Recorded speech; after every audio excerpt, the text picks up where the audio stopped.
Como é o nome daquele camisa jeans? Ô Zé, aquele camisa jeans é bruto. Esse camisa azul é macho, pegou. Olha aí. Eu disse a vocês que o cabaré agora é grande. Tira aquele anão ali. Foi mesmo. Tá certo.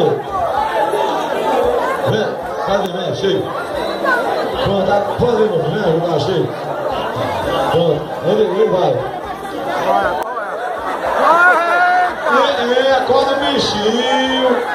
Quem gostou, dá um grito aí. É, vou ficar doido. Ô, Rosinha, eu queria saber o nome do rapaz lá no Lava Jato, porque o rapaz foi tão muito bom. É Marcelo, né? Oi? Aquele lá do canto último. É Marcelo. Cheguei lá agora na boca da noite, às 7h30 da noite, Marcelo já estava indo embora. Aí eu digo, Marcelo, eu estou precisando de você agora, com água para guardar a arena. Aí eu disse, não, mas não vou mais encher agora, encher mais fora, lá, dá uma atenção grande, viu, Marcelo? Obrigado a você e a sua esposa, viu, negão? Vocês são uma bênção de Deus, graças a Deus, obrigado, viu? Você foi um cara bom. Se eu fosse para lhe pagar, teria ele que pagasse pela ação que você fez. Fiz uma ação que você fez, Marcelo, eu nem sou fã. Você é um cara testado também. Ô, meu filho. Eu pode ir lá, vai preso. Tá com tempo da ele, vá. Fui logo. Protegeu o microfone.